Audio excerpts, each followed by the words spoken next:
जादूचा दिवा घासून घासून दिवा काही चमकला नाही, पण अल्लाउद्दीनचं नशीब मात्र चमकलं. पण आता इथे येणार आहे अशीच एक फुलवाली, जिला सापडली जादूची बाटली. बघूयात आता त्यातून कोण बाहेर येत आहे. जोरदार टाळ्यांनी स्वागत करूयात कुशल बद्रिके आणि हेमांगी कवी.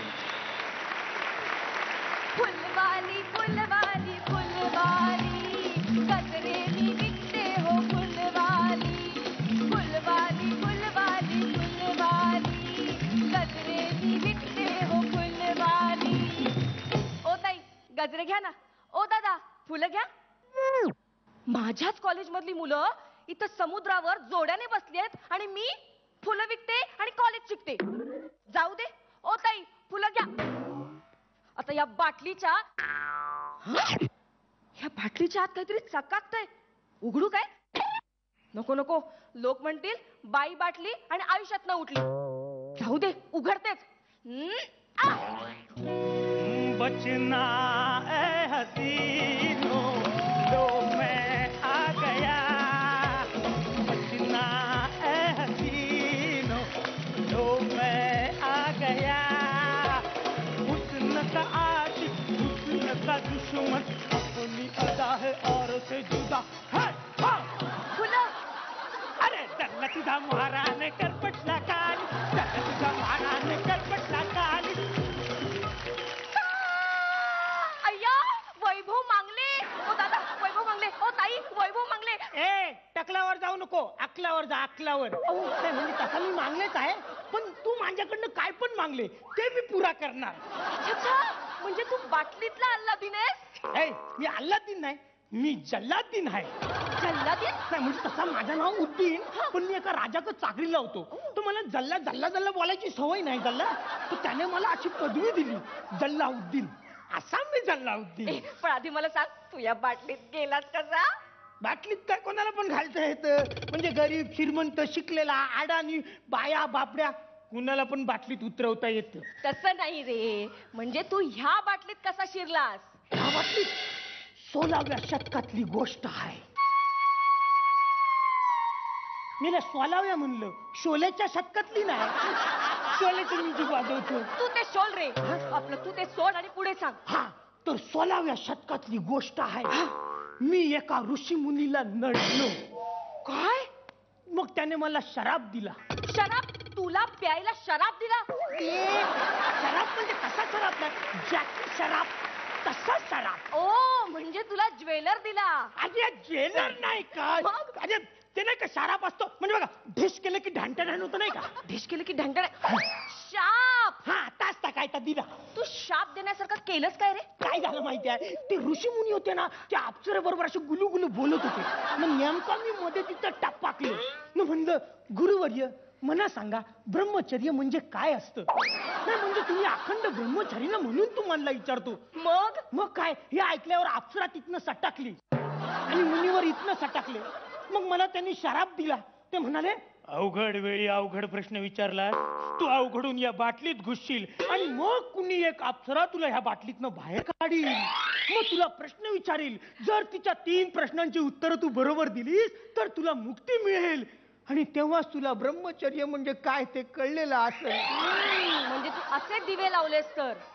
हो हो, आज 500 वर्षानंतर मला कळलं ब्रह्मचर्य म्हणजे काय असतं. आता तू मला पटकन प्रश्न विचार, तुझे 3 प्रश्नांची उत्तर फटाफट देतो आणि मोकळा होतो.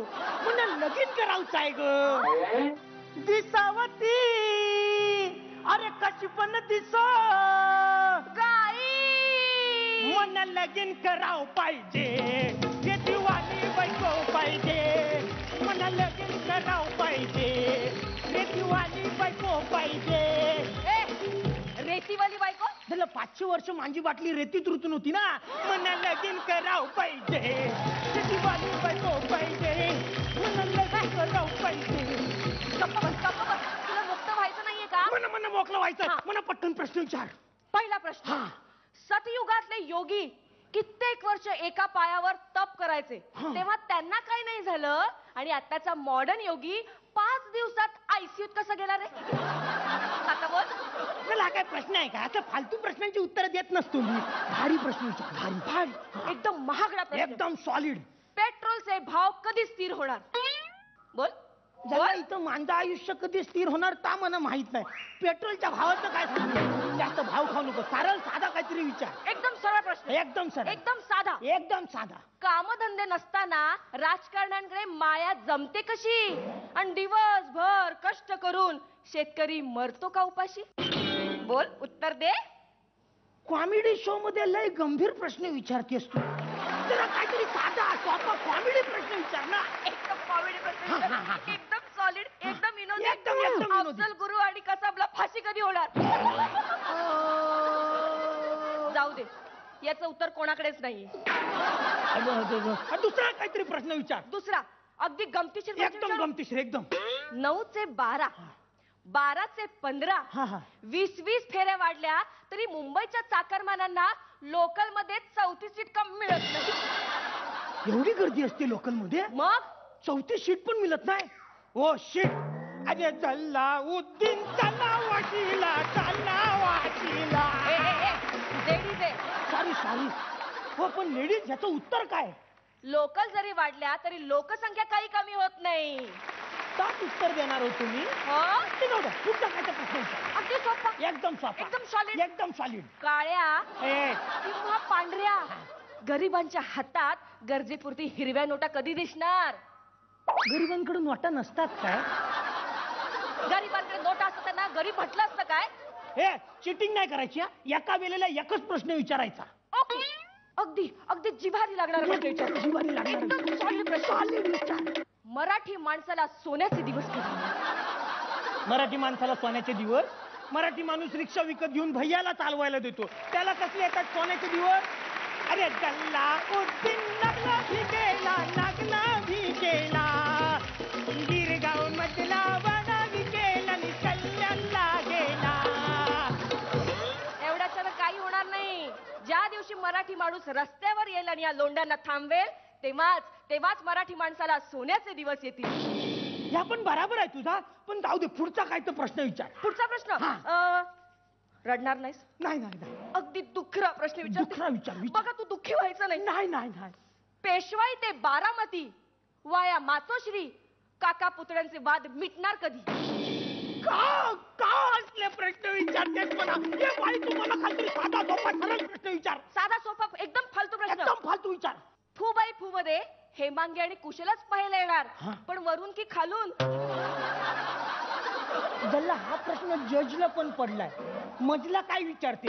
हे बाई हा वरच्या मजला आहे, खालच्या मजल्यावर एकदम तळागाळातले प्रश्न एकदम विचार. तळागाळातले एकदम प्रश्न. फालतू. तू आतापर्यंत माझ्या भोवती किती फेऱ्या मारल्यास? आता बोल, हे उत्तर. हे बाई असं काय करते? मला साधे सोपे सरळ प्रश्न विचार आणि मोकळा कर एकदाचा.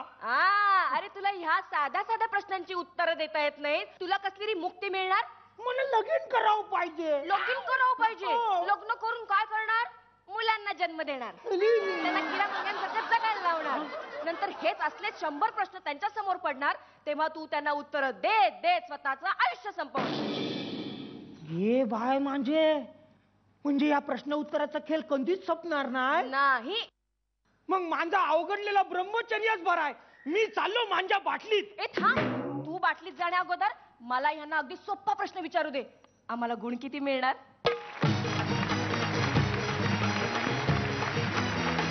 आता बघूयात हा जल्लाउद्दीन कसा वाटला आपल्या परीक्षकांना. रेणुकाताई. हेमांगी तू थोडी येतेस परत थोडी करून. कुशल, तू ऍज युजल एनर्जी वगैरे फॅन्टॅस्टिक. तुझा डान्स पण पूर्ण मस्ती मजा, खूपच मजा करतोस तू स्टेजवर. त्यामुळे ओव्हरऑल ना वरचा मजला ना खालचा मजला असं काहीतरी आहे बरं का. But keep it up. वा. निर्मितीताई. मला असं वाटलं की प्रश्न व्हेरिएट होत नव्हते तुझे ऍक्टिंग वाईज. बाकी ऍक्ट ओव्हरऑल तुमचा चांगला झाला. All the best. तर आपल्याकडे काही पाहुणे सुद्धा आलेले आहेत. विचारूयात शुभाजींना हा ऍक्ट त्यांना कसा वाटला. फार कठीण प्रश्न विचारलास, तिने विचारल्यासारखा. पण खूप एनर्जी आणि खूप मजा आली आणि टायमिंग वगैरे फारच छान होतं आणि प्रश्न अगदी टाइमली होते. आणि आता बघूयात प्रेक्षक परीक्षक काय म्हणतायत. किती गुण? 8 गुण दिलेले आहेत. रेणुकाताई 9 गुण. निर्मितीताई 8 गुण. जल्लाउद्दीन, जल्ला तुमची अशी धमाल चालून दे. पुढच्या सगळ्या ऍक्टसाठी खूप साऱ्या शुभेच्छा. जोरदार टाळ्या.